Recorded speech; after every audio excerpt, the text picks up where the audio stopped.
Let's call tonight's Board of Works meeting to order. Brad, would you take the roll? Yeah. Mayor Eargang, Here. Jonathan Maple, Here. Brad Dreyer, Here. and Brad Marcy. Okay, everybody's here. Thank you. We're all here. You all received copies of the minutes from the April 13th meeting. And Ed, did we have minutes from a special Yeah, you're also sent the minutes for the special April 20th meeting. So we have two sets of minutes tonight that we need approved. So are there questions on either one of those? Can I have a motion to approve? I'll make a motion to approve. We have a motion. Do I have a second? I'll second. We have a motion and a second to approve the minutes from April 13th and the special meeting on April 20th. All those in favor say aye. Aye. Opposed? The motion carries. We have no items under old business tonight. Our first item is a parking lot closure request, and this is from Batesville Main Street, and it's for the Batesville Music Bash. Amy Lunsford is here. Amy, do you have anything that you would like to add? We received your packet. I think it's all been signed off on. My only question was, we have reached out to the businesses in that area, because are we closing the same area that we closed last year? No, we're extending in front of Schmidt's, just that first parking area. Mm-hmm. And leaving the other two rows empty for traffic flow. Okay, all right. So when you say the Schmitz, are you talking about the area right in front of their building or all the way back by the street? Yes. Okay. You have any other questions, Brad? No. Okay. If there are no other questions, we need a motion to approve the closure request for the Batesville Bash. I'll make a motion. We approve the motion to close the area for the Batesville Bash. I will second that. We have a motion and a second. All those in favor say aye. Aye. Opposed? The motion carries. The second item up we have is the wastewater UV system opening bids. You may or may not recall earlier in the year we had an issue with our UV system. I think we've been nursing it along. Is that correct, Randy? At that time, we also had a bid upwards of $700,000 to replace that UV system. We decided we should put it back out for bids due to that amount, and we did put it out. We did receive one bid today, and Blaine is going to open that right now. Without cutting his fingers.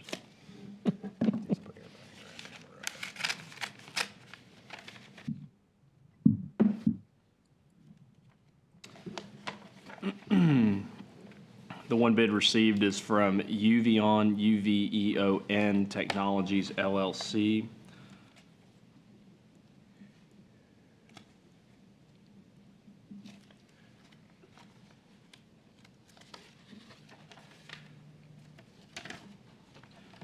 The turnkey bid price is $163,060. That's a far cry from $700,000. I think, have we worked with them in the past?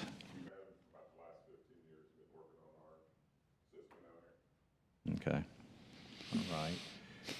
Well, we'll take it under advisement. You can review the bid, and we'll have Gary look it over, and then we should be ready to go with an approval. All right. We're going to really move through this next one fast. We had a third item. It was Farmington's, the Section 8 of their subdivision. It was the acceptance of the subdivision. We are going to table that till next month. We are still waiting on some documents relative to letters of credit and so forth before we accept that. So that will be tabled to next month. So that is all the items we have tonight. If there's no questions from anyone in the audience, I will adjourn the meeting, and we will start the council meeting in about 5 minutes. Any questions? Oh, we do need a motion to adjourn. I'll make that motion to adjourn. I'll second. We got a motion and a second. All those in favor say aye. Aye. Opposed? Motion carries. The meeting's adjourned. Start council at 5 minutes. Thanks for reminding me. How are you doing?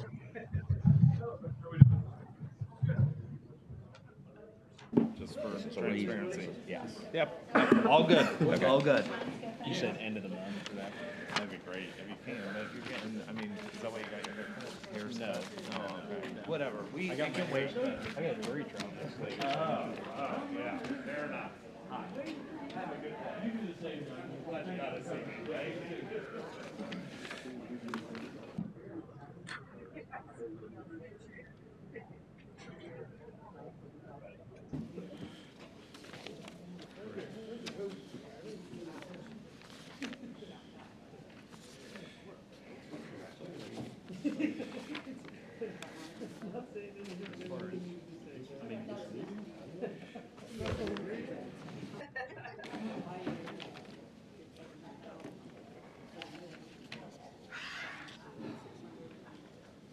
Well, we don't have to accept bids from the last time. When was that? That was. Yeah, we don't have to, the- that was early in the year. Yeah, the bids last month were for the community crossing. Okay, You're absolutely right. okay, I was like, Yeah, that was, Yeah, that was wrong.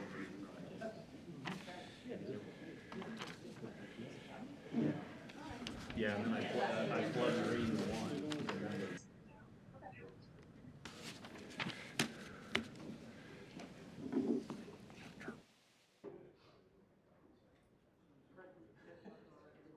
Yeah, that was wrong.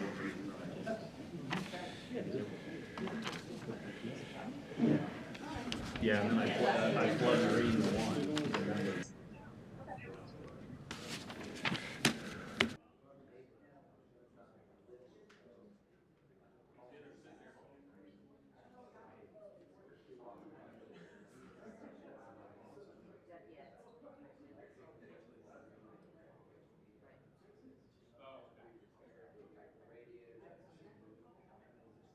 but we're keeping some of the rating, we've all those. But we're keeping some of the rating, we've all those.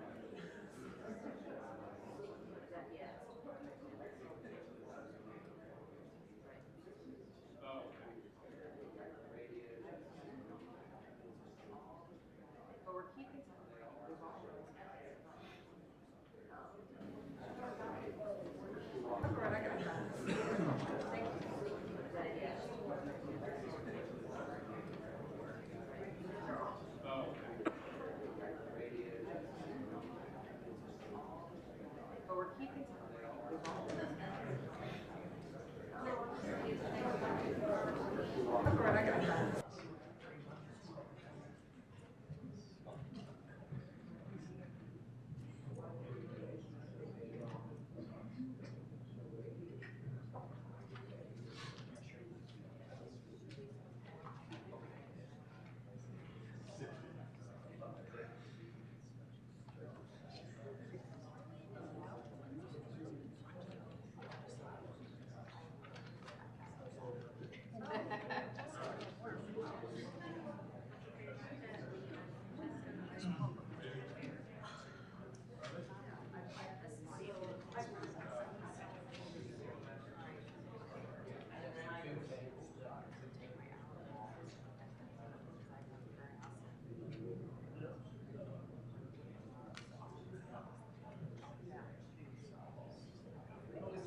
let's call tonight's city council meeting to order. Please rise for the Pledge of Allegiance.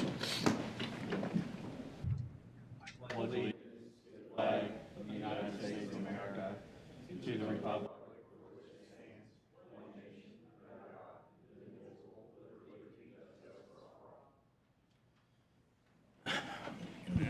Brad, would you call the roll?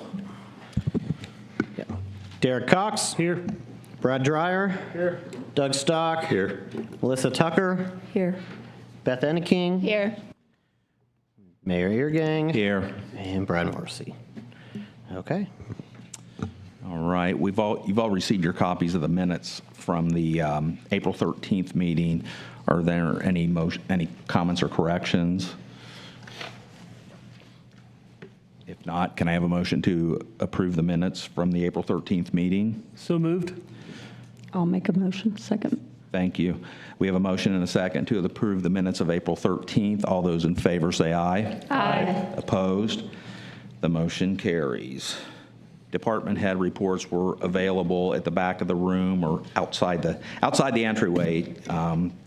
So if you have reviewed those and have any questions, feel free. Any questions for any of the department heads? Oh, I see we lost one. I knew he had to leave. All right. We will move on to the next item, and that is our Mayor's Youth Council members.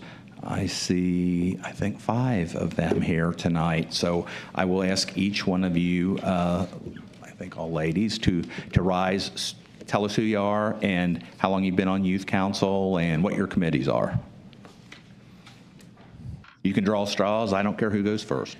I'm Molly Gazelle. I've been on it for 4 years now, and we don't have committees anymore. You don't have committees. Okay.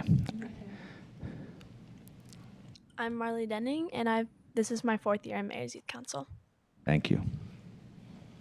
I'm Addie Cummings, and this is my 2nd year on Mayor's Youth Council. I'm Lillian Chivler, and this is my 4th year on Mayor's Youth Council. I'm Sophia Lysing. Oh, I'm sorry. We had 6. I'm Riley Bolzer, and this is my 3rd year on Mayor's Youth Council. I didn't see the guys back in the corner. I thought they were with Commonwealth Engineers. 2nd year of Mayor's Youth Council. I'm Brock Scheibler, and this is my 2nd year of Mayor's Youth Council. Thank you, ladies and gentlemen. My apologies for not. You guys just looked like you might have been engineers or something in the back row there. Well, thanks for coming, and thanks for the things you do on Youth Council. Old business, we don't have any agenda items under old business, but last month we did talk about, I'm not going to call it an issue, but we talked about parking on George Street. And at the end of that meeting, I think there were going to be some things that occurred, and I just wondered what's transpired since then, and if you have any comments on how you want to move forward. So I was able to go through, and I started one day and just walk my way down, talking to the business owners, and all of them understood the issue and concerns that we were addressing, and all of them are in agreement that they would prefer not to have an ordinance. And so in talking with them, we've already had some movement of people transferring where it is that they parked. I told them we're not going to eliminate 100% of the problem, right? But essentially, if we can get 4 or 5 less cars out there during the times of congestion, that's a big area of improvement. And everyone seems to agree with that concept, and that if for some reason we can't find something to get it taken care of, then yes, they would be in favor of an ordinance. But at this point, they would like to see if we can get it to, constrict a little bit where you got less of a problem, and then see if we can deal with it that way. That's been the overwhelming all the way down the line. Okay. Well, the reality is we do have an ordinance, and the ordinance in that section is 30 minutes. Correct me if I'm wrong, Mike. So if we're not going to do any changes, I'm going to put that sign back up. And, I mean, that's already what our ordinance says. So I'm going to put that sign back up, and if we're going to enforce it as much as we're able to. I mean, for the most part, I don't notice it. Did you say 30 minutes? Is that what it is? The existing ordinance is a 30-minute parking on that block. I think what Carolyn had asked for was a 2-hour. I'm concerned about the 30-minute, just if somebody wants to go to Well- 2 or 3 different shops. I don't know if that's not Yeah, long the enough. ordinance there is a 30-minute ordinance. She was asking for a 2-hour ordinance. So it seemed like when I talked to Carolyn, the bigger issue was the guys working at the post office and parking there. So I guess the question, it seems to me like if we could work with the post office and get those guys, I think we would solve a lot of the problems. So that's the question. I don't know if that's possible or not, but I just wondered if maybe we have a conversation with them. Mike, would you like to share your conversation?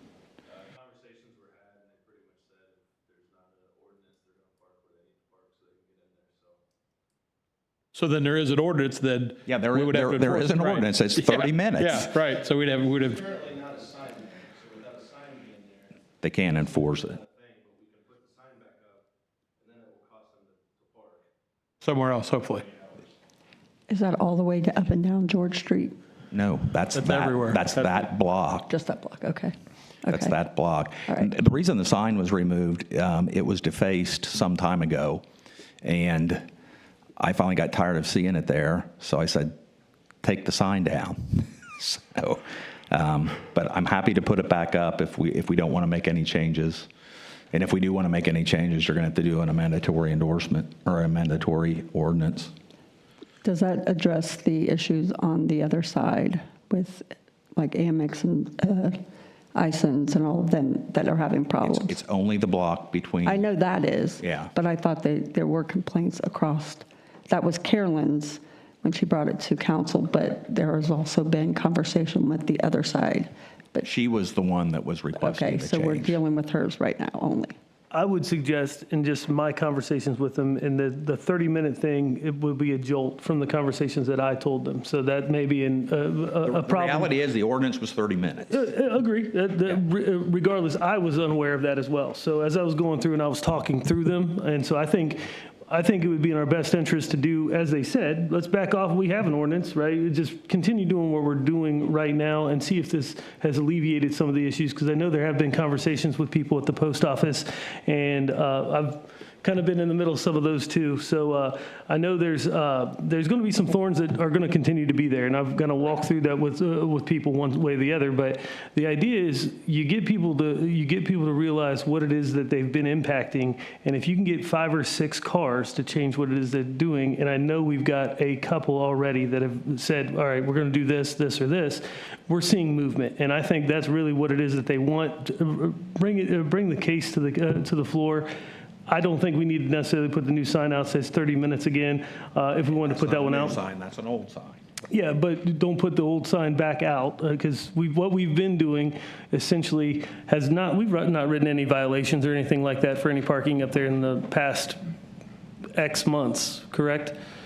Because of the issue, because there's no sign. So I would say let's continue doing what we've been doing and then address it from there. If it's still an issue with the parking and they continue to see it come back out, then that's every business owner there understands. What I told them is that they would be in favor of a 2-hour parking limit between the hours of 8 and 5, Monday through Friday. That's what they all said that they would be in favor of if we can't get some changes to happen without an ordinance. I guess since we do already have the existing ordinance, that's the sign I'm going to put up. If you guys want to amend it to a 2-hour, I'm fine with that. What's the process for doing that? Like, because it would go through a process, right? That's why I'm just trying to figure out, because. Yeah, it would just be a standard ordinance amendment. So we would draft it, come back next month. We could pass it on the first reading, do a second reading, but you could also, again, motion set aside the rules to amend it to the 2-hour month.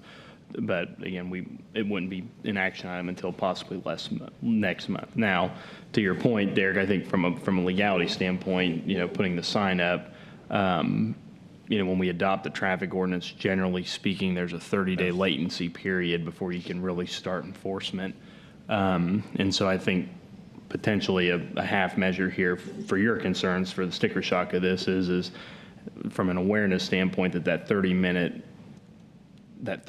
sign goes up, but again, from a legality standpoint, I would need to do some looking from an enforcement, since the ordinance is of record. It's of public notice that it is, people can go find the ordinance on the city website. And so, again, from a half measure standpoint, there may be about a 30-day latency period when we start digging into the legality of enforcement with a new sign up, even though the ordinance is already existing. So, again, maybe it's a non-issue, but again, I do suggest we pin that up, pin up an ordinance that would make it a 2-hour limit, because I know that's one that has been discussed, and that's something I'd have to bring up to them too to see, but I know they'd be in favor with that at some point.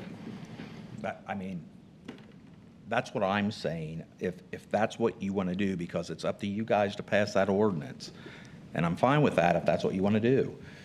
But since the ordinance that's in force now and has been there for, I'd have to go back and look for how many years. 2005. 2005, 20 years, is a 30-minute parking.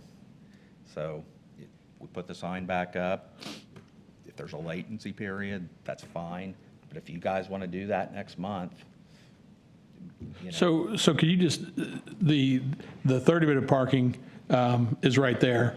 Correct. Is the ordinance for 30-minute parking in all the areas everywhere? Or is it just that little area? It's between Walnut, correct me if I'm wrong, it's between Walnut and Vine.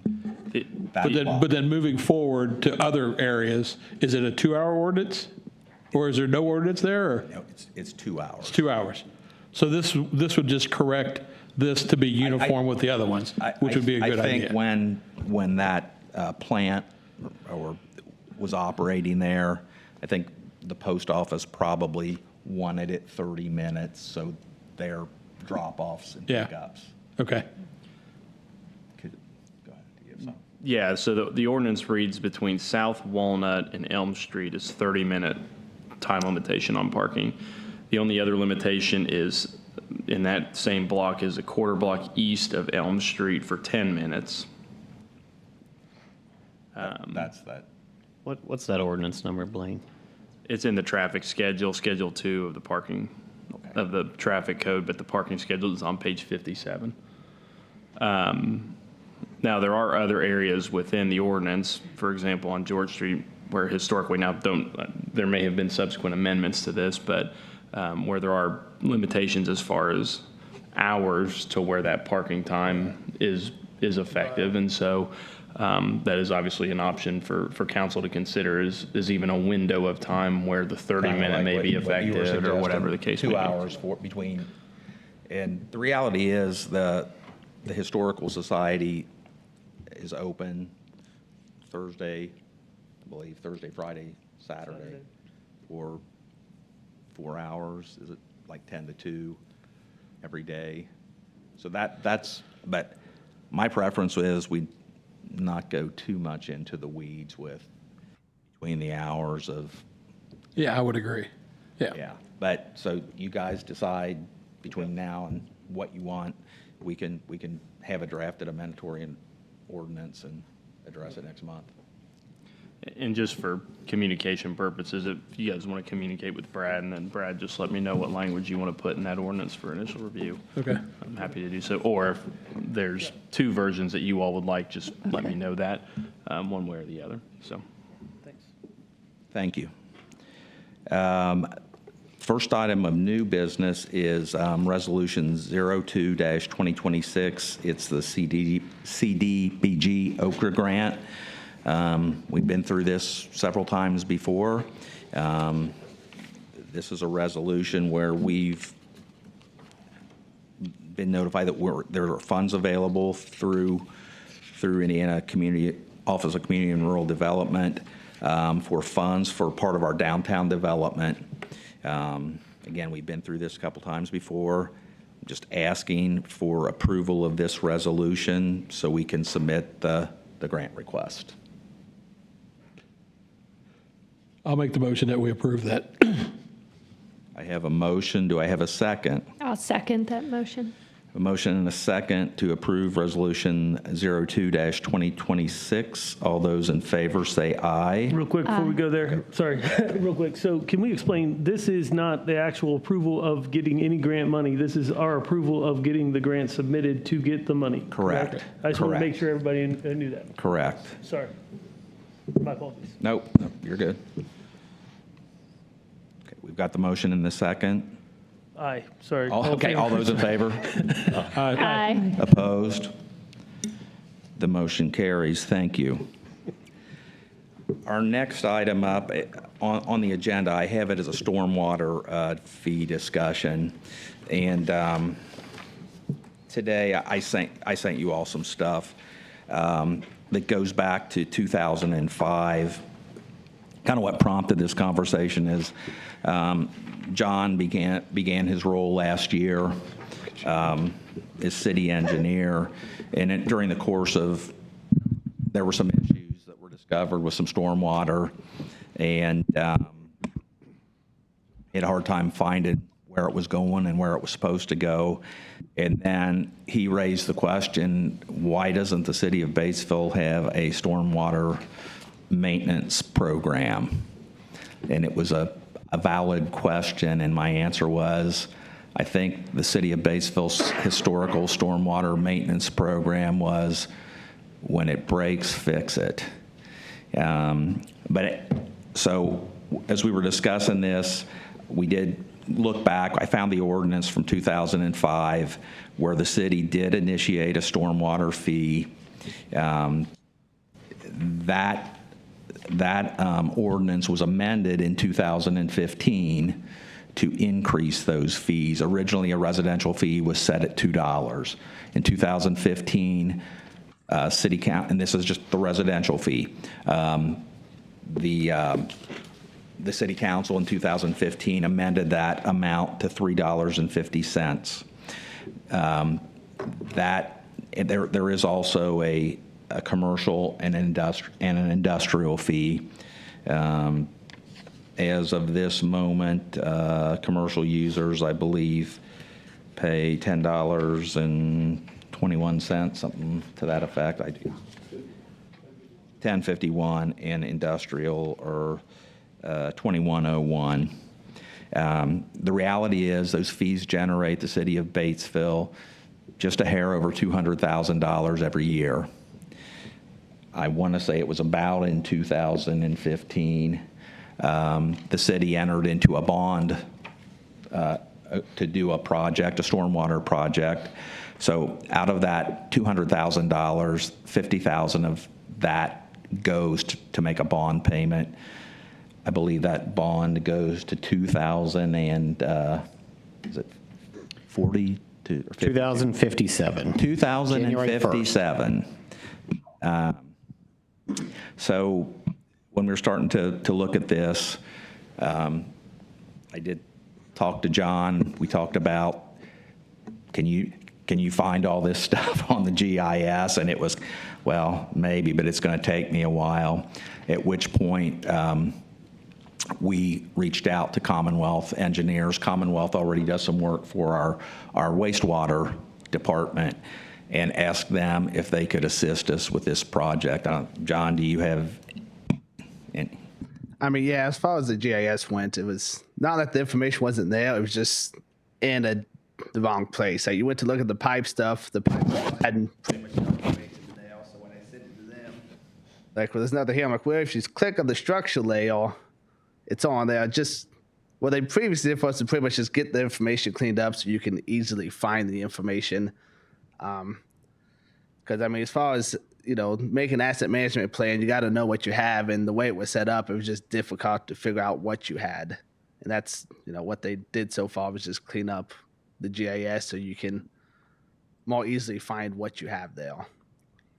And actually, we have Matt Worth and Andrew Cochran from Commonwealth, and I've asked Andrew to kind of talk briefly about what they did and what the next steps would be.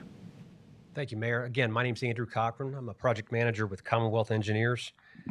As you guys know, the city owns and maintains an extensive storm sewer system. And It also has a GIS system. For those of you who don't know what GIS stands for, it's a Geographic Information System. It's basically a smart map. So you've got an aerial photograph, and on top of that are lines, which are the storm pipes, and you've got squares, circles that are the inlets and manholes. It's that simple. And within that system, there's also a database. It's got the pipe material, sizes, measure downs, and it's a very, very valuable planning tool. And the thing is, we got into this discussion with John and started reviewing the files, and I'm not going to repeat everything that you said, but essentially, it was somewhat disorganized. There's a lot of information there. It's hard to find, hard to use. And so one of the things that we did a comprehensive assessment and formatting of the GIS system. And from that, what we did was we compiled or consolidated the layers. So we got this down to 2 layers with all the structures on one layer and all the pipes on the other. The other thing that we did was we took some of the plans that John found from developments and added those structures, pipes into the GIS system for all the plans that he gave us. There's stuff that's probably you just can't find, right? It's just not available. And then the last thing that we did was we put there's a column in the GIS system that recommends what to do next. And why that's important is that gives us and the city an idea of the scope for the next project. Now, before I finish that, just to let you know, of the pipes, when we finished this assessment and the formatting, 70% of the pipes were there. Okay, so there are 1,682 segments in the system, and 30% were not there. They needed some sort of verification. For the manholes and inlets, 63% of those structures were in there. So a lot of it's there, but not enough it's not a complete system, okay? So it doesn't allow you to plan, to find bottlenecks and capital improvements projects and things like that. So in terms of the next steps or path forward, this is all part of a plan that it's really part of the city's vision to improve its stormwater utility. The next step was going to be a field investigation. That would entail a couple people, and it's not anybody that needs specialized equipment. You're basically going to these structures and looking for the material, the size of the pipe, and getting the measure down information on those things. And then after that's all collected on all the missing information, the GIS system would then be updated, and you have a complete GIS system that would allow you to plan. It could also be used for a variety of things, and one of those things is it leads into the asset management plan. And that asset management plan is basically, it's a report, it's a living document, it's supposed to be a living document that is updated as improvements are made, that offers several key benefits. One of them is that it's essentially the key to infrastructure dollars. Another benefit of it is that if you treat it as a living document, the retention of institutional knowledge is not, you don't have to worry about that. As you guys know, cities and towns, you've got people that have been working there a long time. A lot of this information's in their head, and then they retire, and then the people that come in and replace those people, they don't know what's what, and it makes for a difficult transition. And then the last thing about this asset management plan is that it's an important communication tool for city leadership, whether there's a rate increase needed that needs to be justified, or capital improvements. That's kind of where that's kind of where this assessment and formatting, it's just the beginning of a multi-phase project. And I don't know if you guys have any questions. I went over that really quickly. If anybody has any questions, I'd be happy to answer them. So, the other thing, when this was done previously, so was this ever, did we just have maps that were drawn out and handwritten on a piece of paper? I guess the question is, when it was done originally, was that like the best thing in the world? And now we're coming to this, and you're saying, well, that wasn't this, but now the new technology is even better. So, or is it just like you said, I know some of it was just, well, yeah, so-and-so did it, just go talk to them. Is that, I mean, this was done, I'd have to look, I think it was about 20 years ago, they went out and they got these maps made and they put it all in there. The main issues, the last 20 years, it hasn't been really updated. You know, we did not do a good job at staying up to date on putting new stuff in or where we change stuff. And like I said, and then, you know. I think and just correct me if I'm wrong, John, I think what we did okay was when new structures went in, we got those in there, but a lot of the old structure stuff Yeah, that never got. I look at a map and you could see a new set of lines and there's all lines and they were crisscrossing and I'm like, what do we do here? And then like we put a new neighborhood in, we did a good job at that. If we just added a few pipes here and there, like there was just, it just wasn't kept up to date for 20 years. Like, so how do we moving forward, if we go with something else, how do we ensure that we're going to do that with this new system? I mean, Is that just rely on you? Just but to catch up to date was just going to take a lot of time to catch up to date, you know. It's easy to change it as we go when we do new projects. It's 20 years behind. It's difficult to bring everything up to date after 20 years. Just takes a lot of time. I'm not sure if you guys do this now, but one of the things that you could do to help maintain that system is to require developers to submit electronic as-built. So though that file could be put into the GIS system, and don't let them get away with moving forward unless they do that. Make it part of the approval process. So. Yeah, I would just like to make sure that if, as we move forward with something, kind of like you just suggested there, we've got something in place for a development that gets done that doesn't rely on John having to go in and manually put in all that information, that we can have it, you know, once it's been approved and all that, it's in the system. Yeah, we require as-built on those new neighborhoods. And like I said, a lot of them got in. It was just, there was other projects that were done that just wasn't put in. Like, a lot of the stuff in the house we just didn't put in. But we require as-built, and like I said, keeping it up to date is easier than catching it up after 20. Right. Yeah, I mean, I think during the course of the last year and a half, when there's been some water issues, we discovered that we had stormwater pipes, you know, city stormwater infrastructure running underneath residences and other buildings. So it's although, Don, I mean, in John's defense, we've never had a city engineer until now. So yeah, that could be the other part of that whole issue. Yeah, well, I'm not, you know, I had every bit of confidence that John could do it, but I knew he just didn't have the time to. Yeah. It might have taken 10 years for him to do that. But the other reality is we have to get a grasp on this. Because, again, when we generate $150,000 worth of cash from this, there are projects that are going to cost a lot more than $150,000. And I will just say it now, we've got a stormwater project out relative to the new hospital, and that's going to be anywhere from $650,000 to $800,000. The reality is we don't have $650,000 or $800,000, and we're not going to generate it very fast in our current situation. Yep. So we're going to have to address it, even if it's in a manner where, you know, we do qualify for some grants. Grants require local match, and so we need some funds to hit matches on some of those things.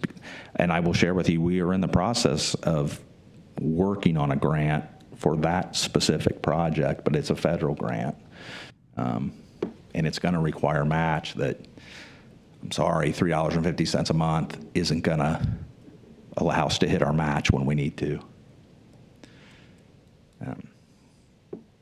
So this is what we've done to date. I mean, there would be next steps. We can stop here. I've looked at other, I don't know, do we want to do rate studies?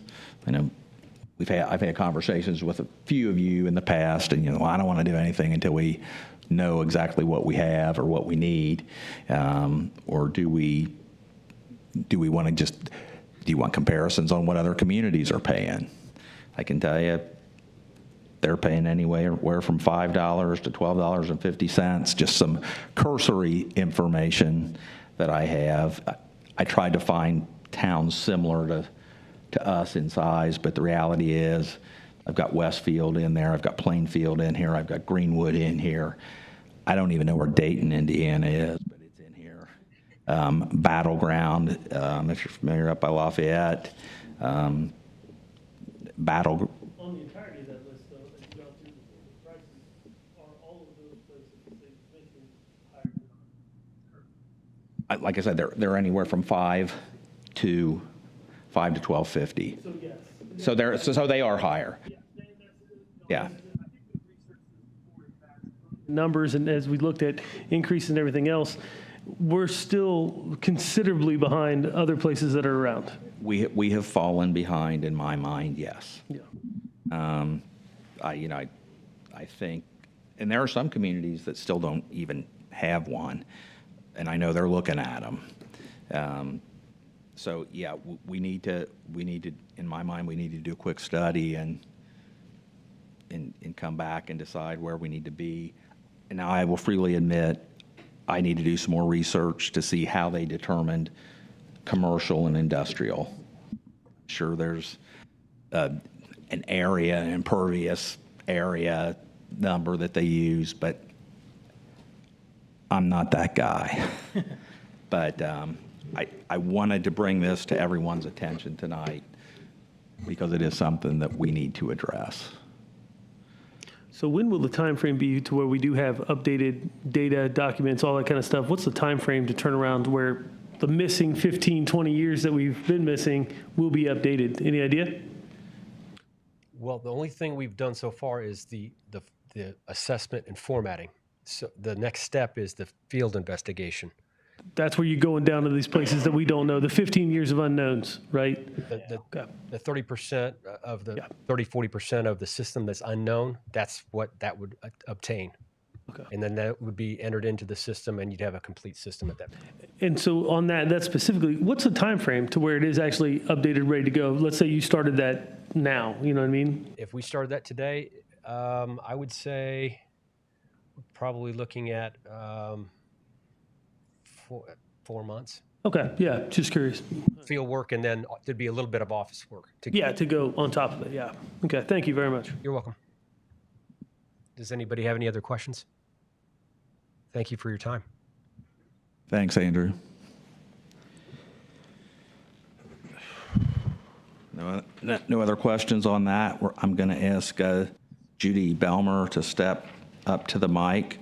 She's going to kind of give us an update on what Payne has done with some of the money that you helped provide them. So, Judy, go ahead.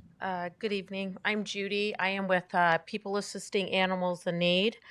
Just giving you a little update on what we have done with the money that you provided for us back in July 14th.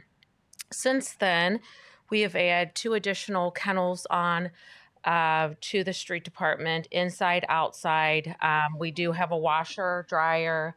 The floor is now painted and sealed for sanitary purposes. Also, we have extended our cat kennels also in there.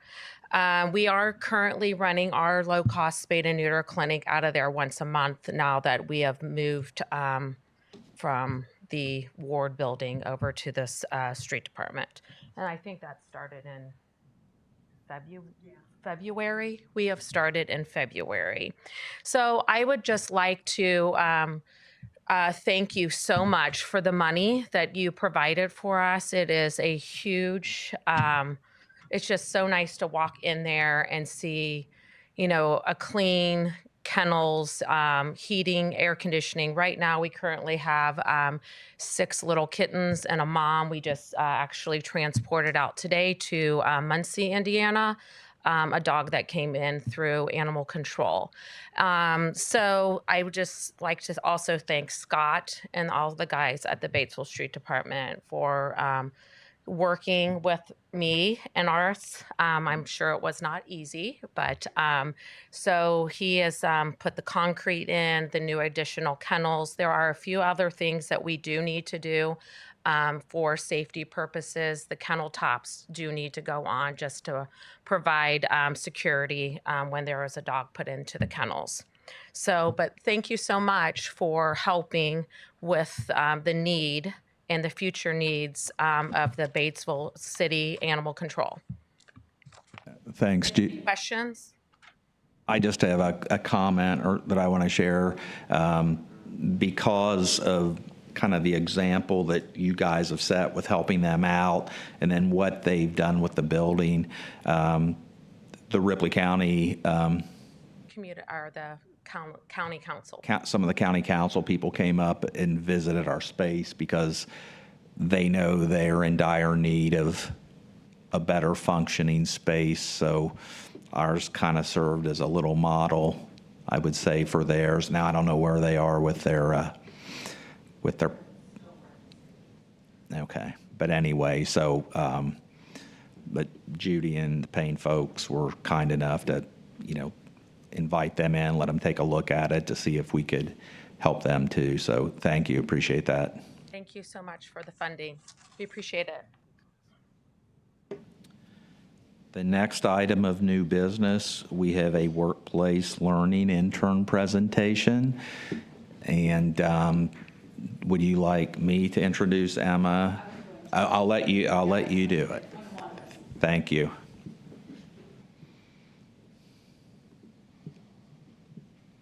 Good evening. Thank you so much for allowing Emma to come in tonight.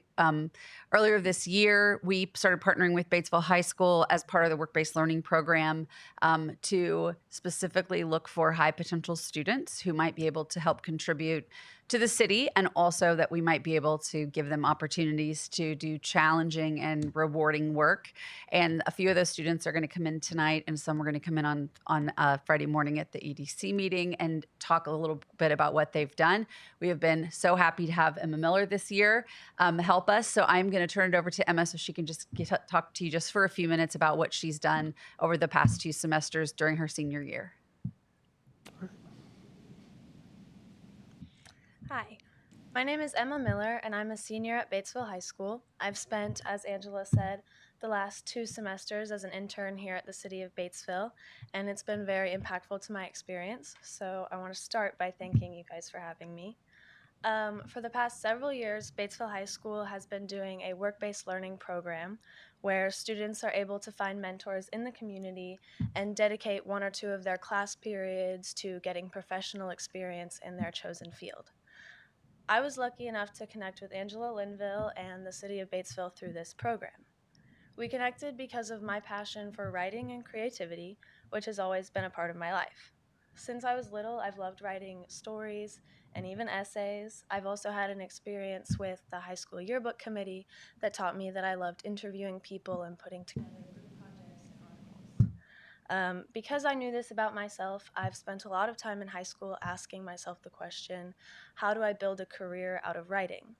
And the city of Batesville has done a really good job answering that question for me this year.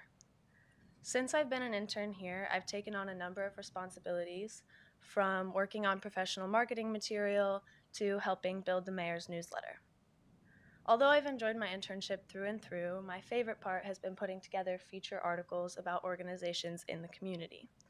This year, I've been able to meet with, learn from, and write about the team at Safe Passage, some of the first responders at the Batesville Fire Department, and also the Batesville Beautification League.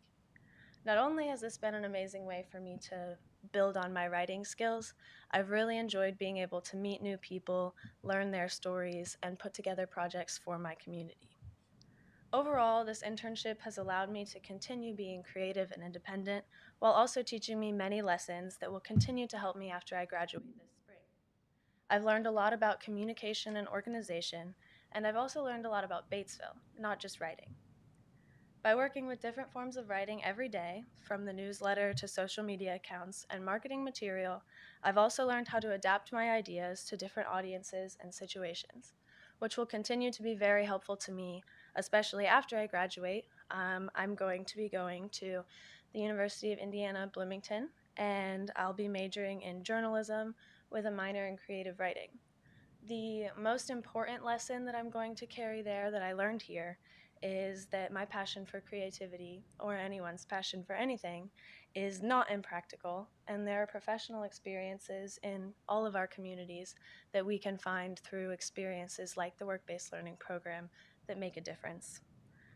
Overall, I'm really grateful for the opportunity that I've had to work with the City of Batesville and all that I've learned from them. I would also like to thank you guys for having me here today. Hopefully you learned something a little bit about the Work-Based Learning Program and what the interns are able to do with the city. Thank you.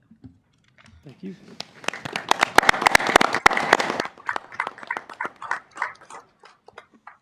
Thank you, Emma. Emma has actually said, we may have all received like really high gas bills at one time over the winter, and there was public outrage. Emma actually sat in a meeting with our gas department and created a document to address that with. So she truly is a valuable partner of our team here in the building. So thank you. Emma, I will just comment. Blaine Timonera, I'm also on the school board, and I will tell you, I've sat through law school and I go to court on a regular basis as part of my job, and my hat's just off to you as far as your presentation, because I've seen a number of lawyers who couldn't stand up and give a presentation just like you did there and speak professionally. And so my hat's off to you, just as the city attorney, Batesville School Corporation school board member. I mean, we all as a community couldn't be more proud of you or our other Mayor's Youth Council folks for standing in front of a group like this and providing a presentation or introduction like that. So great work. Don't get too cocky. Maybe he just sees really bad lawyers every day. Just saying. You don't have to talk about the competition. That's always a relevant point. Yeah. All right. Our next item up is the clerk treasurer's report. I'm going to hand that off to the clerk treasurer. Oh, thanks. Just what I wanted to follow up. Thanks a lot. All right. I believe you all had the financial reports ahead of time.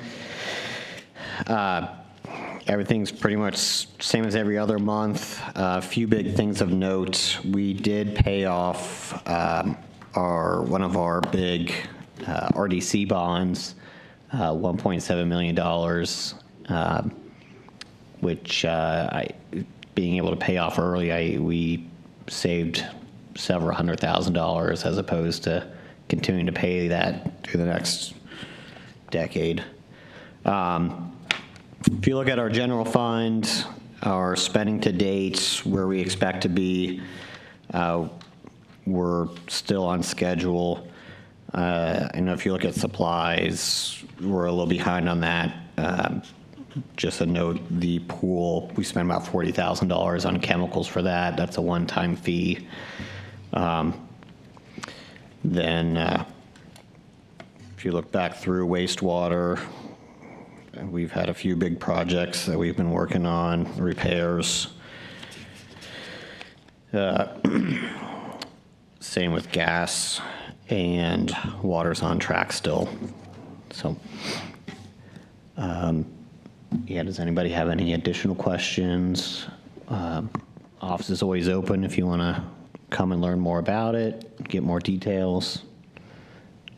You're welcome to come by. I won't bite.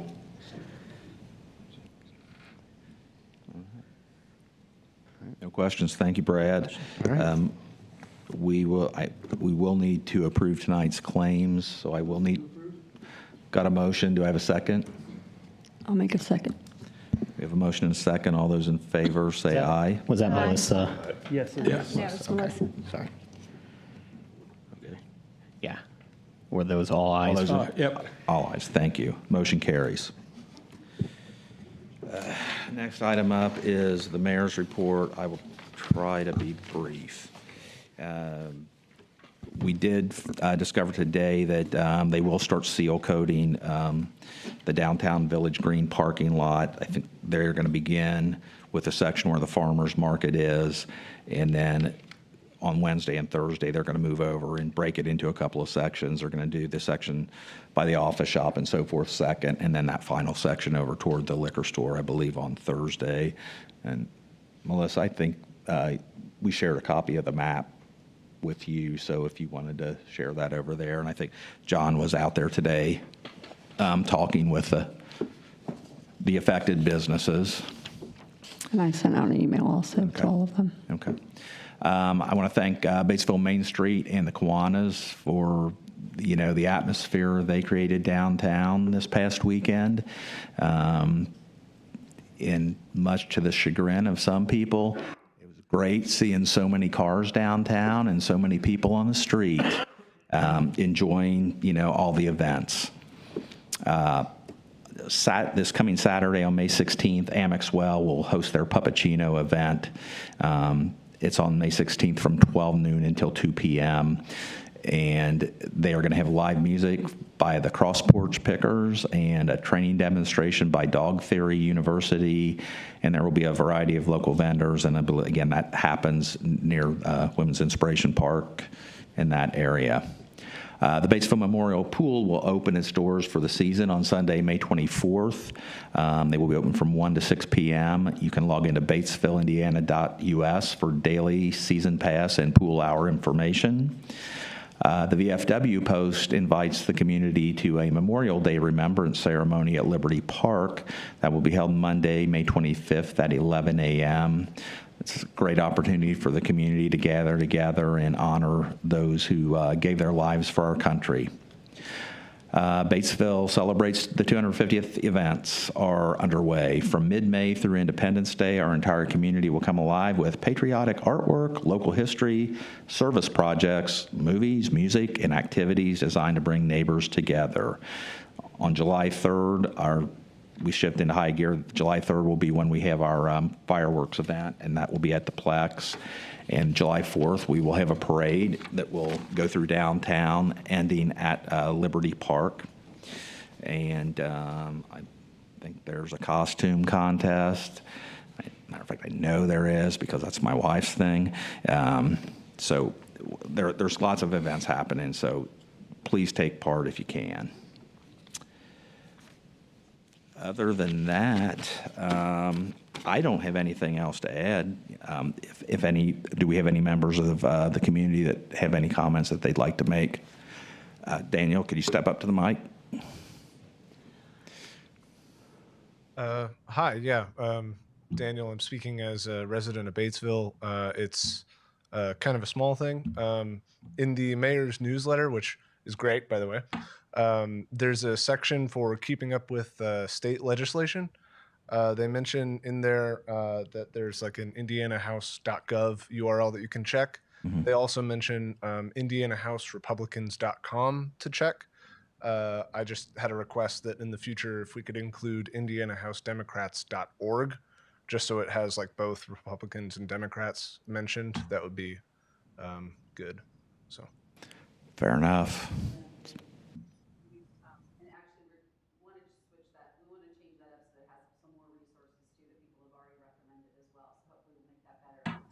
Yeah, fantastic. Just wanted to say something about it. Thank you. Anyone else? If not, that will conclude our meeting tonight. Our next meeting will be held on June 8th. So I just need a motion to adjourn. I'll make a motion to adjourn the meeting. Do I have a second? I'll second. We have a motion and a second. All those in favor say aye. Aye. Opposed? Motion carries. The meeting's adjourned.